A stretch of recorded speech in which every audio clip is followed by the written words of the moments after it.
Dans ma carrière, j'ai vécu plusieurs bulles et plusieurs crises dans les marchés. J'ai étudié l'économie, je suis très intéressé par les théories, les chiffres économiques. Mais il y a quelque chose qui va au-delà de ça, c'est la psychologie des êtres humains qui crée ces bulles et qui crée ces crises. Celui qui scrute au quotidien la psychologie des investisseurs, c'est Paul Jackson.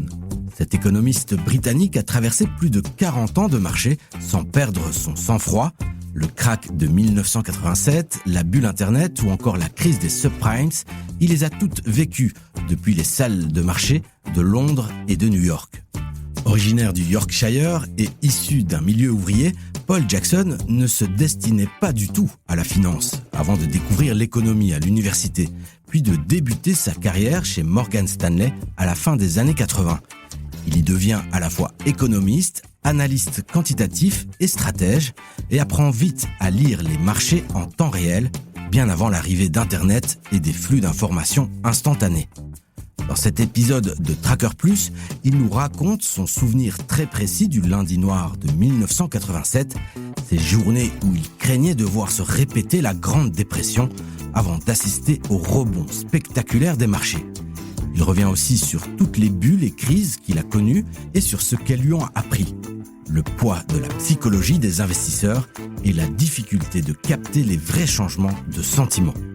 Je suis Salim Nesba et je vous souhaite la bienvenue dans ce nouvel épisode de Tracker Plus, le podcast où des pros de la finance comme Paul Jackson nous ouvrent en exclusivité leur portefeuille d'investisseurs. La première fois que j'ai entendu parler de lui, c'était en lisant la chronique financière d'un certain Belgian dentiste.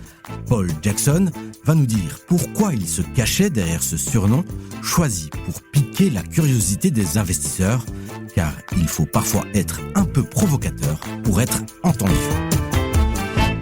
D'abord, pour être clair, je suis ni belge ni dentiste. En fait, j'ai passé la première partie de ma vie dans le Yorkshire, dans le nord d'Angleterre. Donc, Belgian dentist, c'était une phrase, une nomenclature que j'ai entendue pour la première fois pendant mes études. Dans les années 70 et début des années 80. Et quand on parlait du Belgian dentist, c'était l'idée de quelqu'un, un professionnel qui avait de l'argent à investir, mais qui voulait peut-être éviter des impôts. Donc, les profs posaient la question, qu'est-ce qu'il ferait maintenant le dentiste belge avec cet argent, avec tout cet argent un peu noir. Et en fait, dans les marchés, dans les années 70, il y avait la création des Euro markets, de Euro finance, Euro bonds. Et tout ça, à l'époque, je crois, quelque part, c'était créé pour les dentistes belges. Donc, moi, j'avais l'utilisé. Toujours dans ce métier, on a besoin de intéresser les gens. De faire des choses un peu provocateurs. En envoyant des emails aux clients, c'est facile à constater que la plupart des emails ne sont pas lus. Mm-hmm. Donc, il faut faire quelque chose pour au moins piquer un certain intérêt. Donc, je mettais dans le sujet Belgian Dentist Daily. Et le nombre d'investisseurs qui m'ont demandé, mais pourquoi le Belgian dentist? Donc, ça voulait dire qu'ils avaient remarqué et au moins ils avaient ouvert juste pour voir ce que c'était.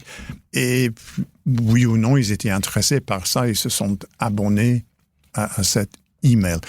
C'est pour ça que je porte aujourd'hui des chemises un peu anormales, fleuries, coloriées. Il faut faire quelque chose pour être remarqué. Dans une industrie qui est bien populée, avec beaucoup de gens qui font les mêmes choses. Donc, à la base, c'était ça. Vous avez jamais eu de plainte de la Fédération des dentistes belges pour usurpation de leur identité? Non, mais j'ai eu un investisseur belge qui travaillait à Dublin à l'époque qui me disaient « peut-être il faut être prudent, il ne faut pas utiliser ça », parce qu'à l'époque, il y avait une dentiste belge qui était dans les nouvelles pour des raisons un peu scabreuses. Donc, il m'avait conseillé de ne pas utiliser, mais voilà, j'ai persisté. Et c'est quelque chose que j'utilise pas vraiment aujourd'hui. Je me demande de temps en temps, est-ce que je dois redémarrer cette appellation? Mais les investisseurs, ils me connaissent comme, voilà, le Belge. Ah, c'est toi le Belgian dentist. Oui. Quel a été votre premier contact avec les marchés? Est-ce que c'est au moment des études ou déjà avant, en étant adolescent, où vous aviez un intérêt et un contact avec les marchés? Oh, c'était pas pendant mon adolescence. Je parlais du fait que je venais du Yorkshire, mais en fait, ma famille est une famille classique. En anglais, on dit working class, donc les ouvriers. J'avais pas en tête que j'allais faire mes études à l'université.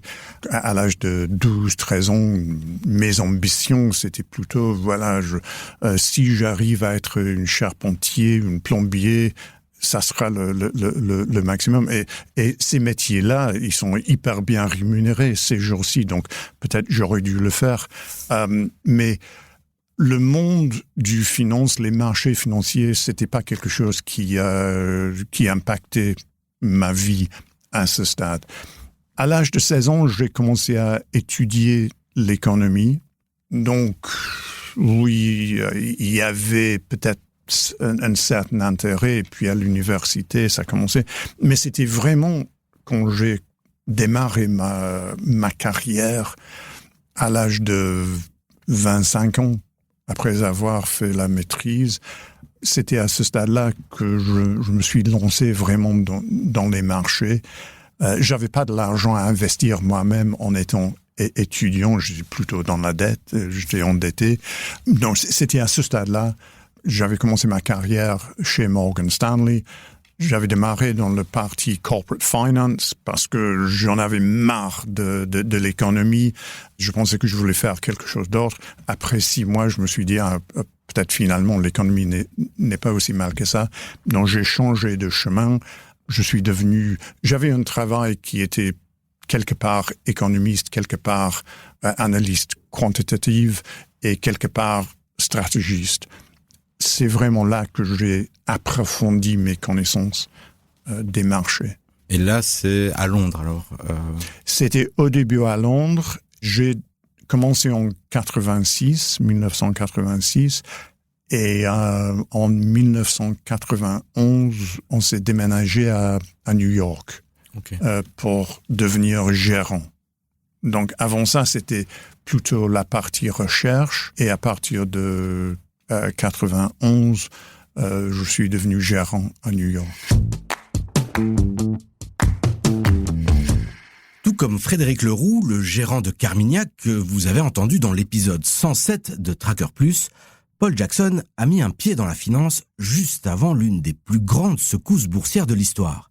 Il va revenir sur ce lundi noir de 1987, expliquer ce qu'il a ressenti alors qu'il redoutait un remake de la Grande Dépression, avant de voir les marchés repartir de l'avant de façon spectaculaire. Vous avez pu vivre le lundi noir de 87, vous avez pu vivre la bulle Internet, la bulle .com. Qu'est-ce que ça vous a fait de voir ces crises financières alors que la finance n'était pas forcément quelque chose qui vous attirait? Ouais, j'ai des souvenirs très clairs de 87, lundi noir. Même avant ça, parce que les gens ils parlent de lundi noir le 19 octobre 1987, mais ça a démarré plutôt, je dirais, le mois d'août. Les marchés ont atteint leur pic, et le premier papier que j'ai écrit, c'était sur les taux d'intérêt au Royaume-Uni.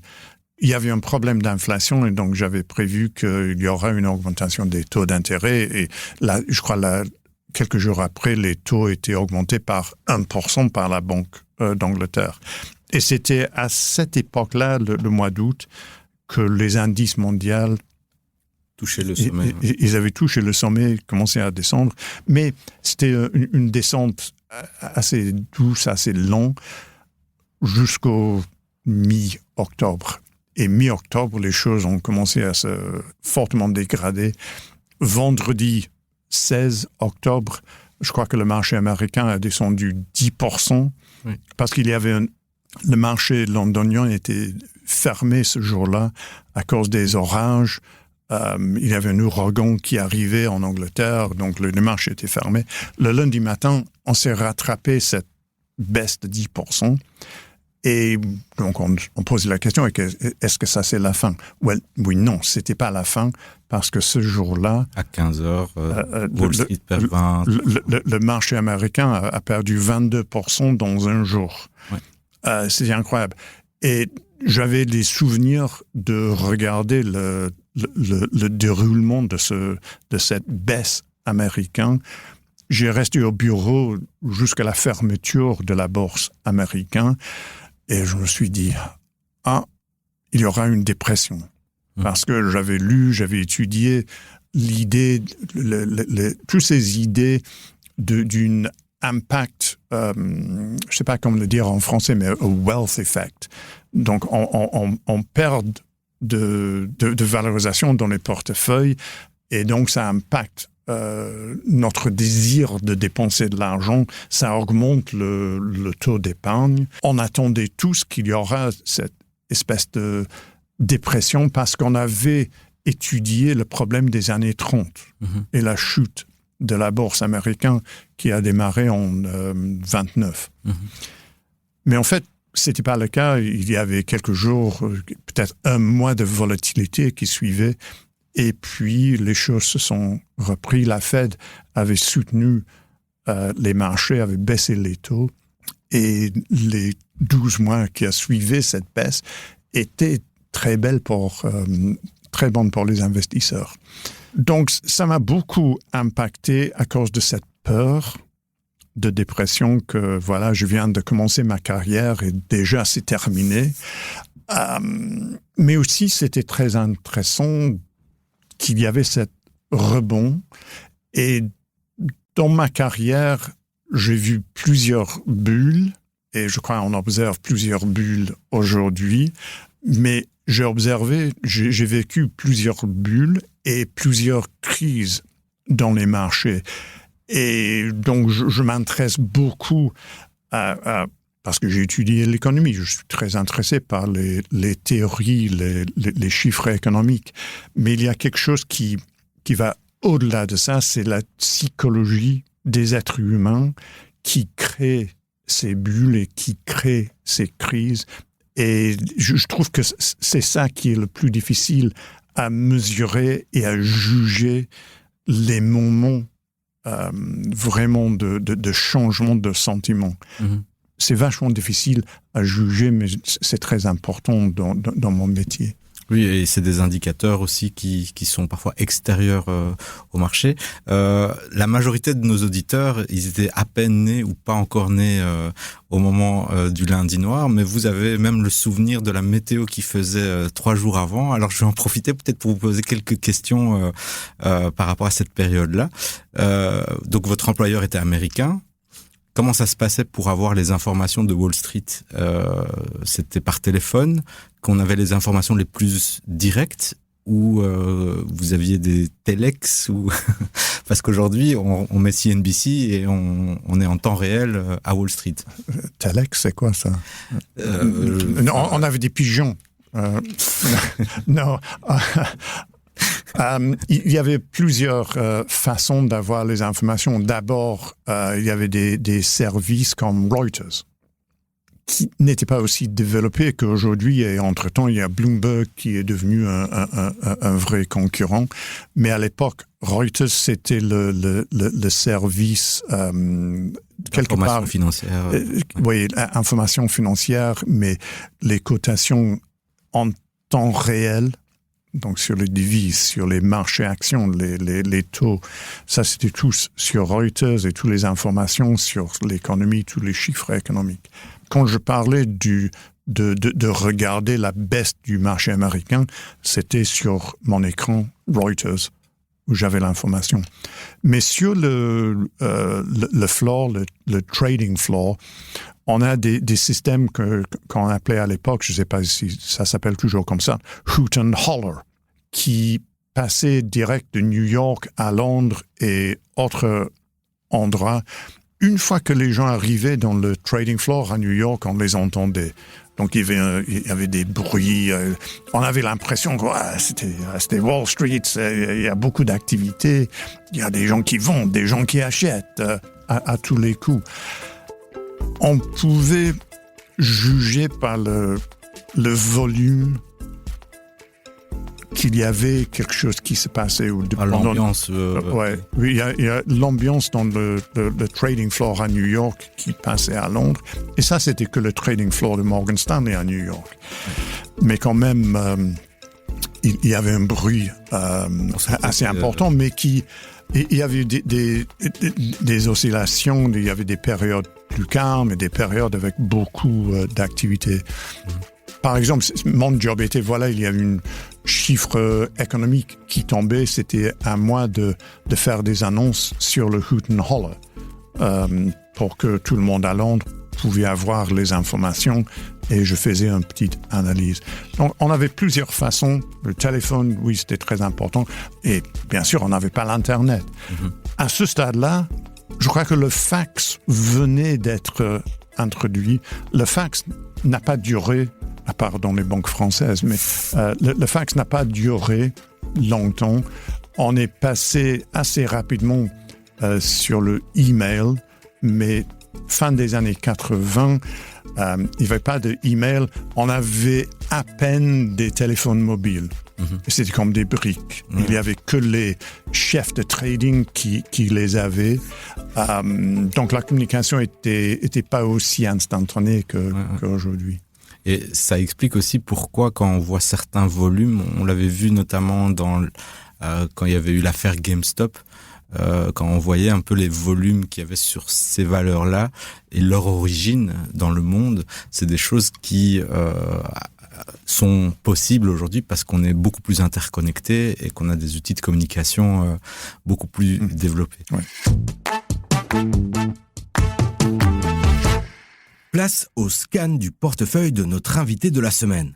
Paul Jackson assume pleinement son biais sur les actions dites value, c'est-à-dire les actions de sociétés sous-évaluées qu'on oppose donc aux actions de croissance, comme celles des entreprises technologiques dont les bénéfices sont attendus bien plus tard qu'aujourd'hui.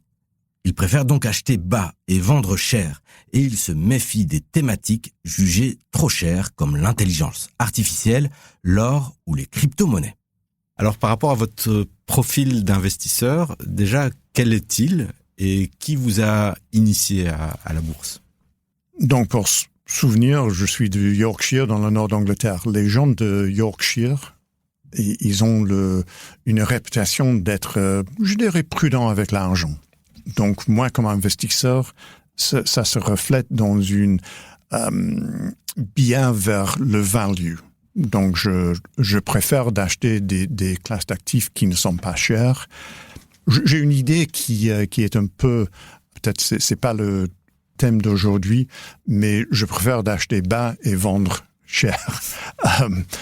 C'est une ancienne idée, mais je trouve que ça marche. Donc, je suis plutôt value investor. J'ai des problèmes d'acheter quelque chose qui est cher, où il y avait beaucoup de momentum. Donc, par exemple, aujourd'hui, tout ce qui est lié à l'IA, l'intelligence artificielle, je trouve qu'il est très, très cher. L'or est très cher. Cryptocurrencies, très cher. J'ai du mal à me lancer dans ces investissements. Je préfère d'acheter quelque chose comme les valeurs chinoises. Il y a 2 ans, ils étaient très bon marché.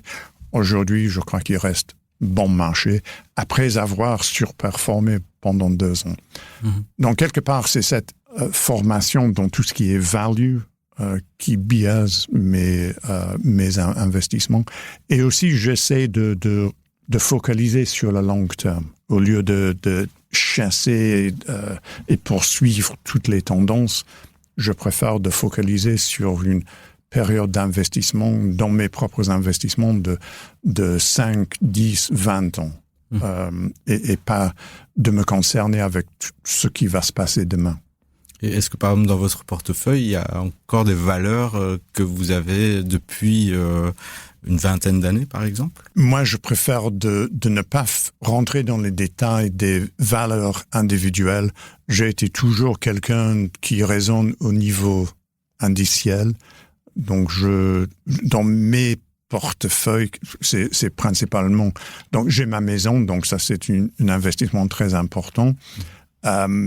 Mais les portefeuilles pour ma retraite, je focalise sur les indices et pas les valeurs individuelles. Pour dire la vérité, je suis économiste. Je m'endors si je regarde de trop près les bilans des boîtes individuelles. Je préfère de raisonner en termes macroéconomiques. Et quand vous dites mes portefeuilles, c'est que vous en avez plusieurs alors qui sont liés à votre position de... Non, mais ça, c'est à cause du fait que dans ma carrière, j'ai pas beaucoup bougé, mais quand même, chaque fois qu'on bouge, il y a un nouveau schéma, un nouveau système de portefeuille de retraite. Donc, on est obligé d'avoir plusieurs portefeuilles. Okay. Parce qu'on a rencontré des professionnels au moment où on parlait de leur portefeuille, ils nous ont dit j'ai 3 portefeuilles, un pour les choses simples et pour le très long terme, un pour tester des choses et un pour faire brûler de l'argent. Non. Et en général, comment est composé votre portefeuille en termes d'allocation? Donc, j'ai un certain âge, donc j'ai 64 ans. Normalement, à cet âge, on commence à sortir des investissements plus à risque et investir dans la dette souveraine.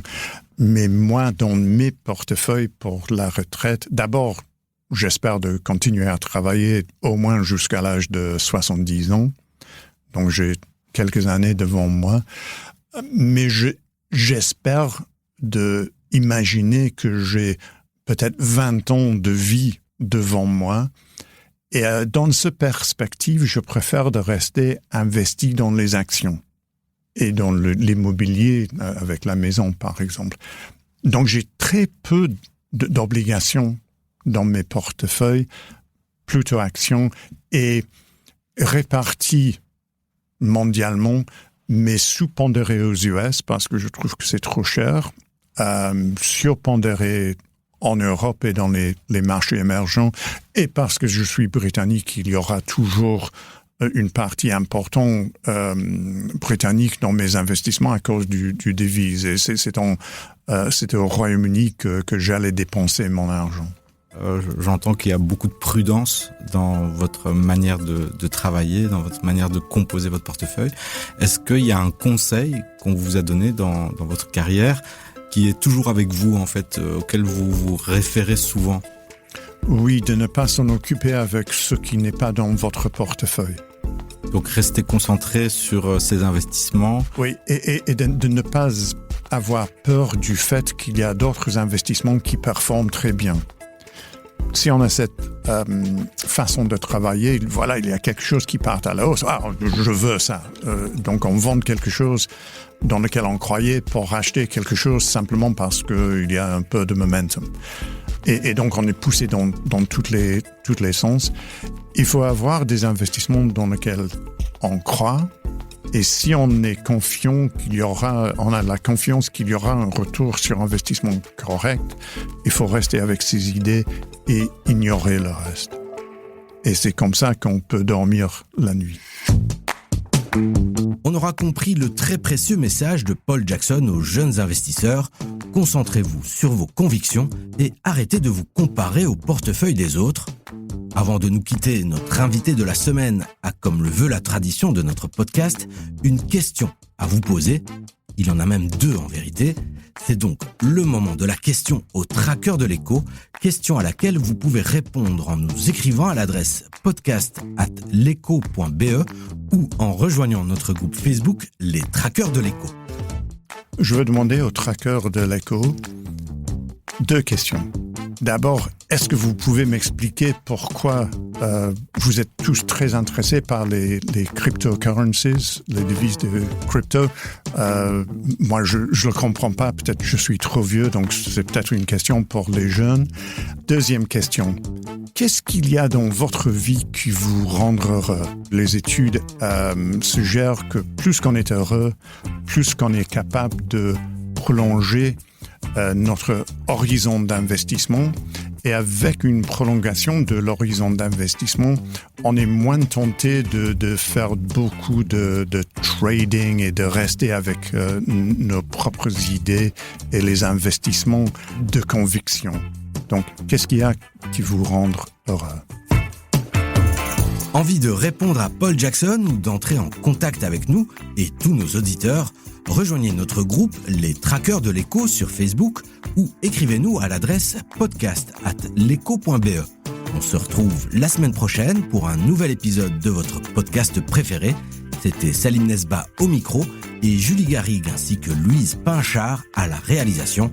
Merci pour votre écoute et à la semaine prochaine.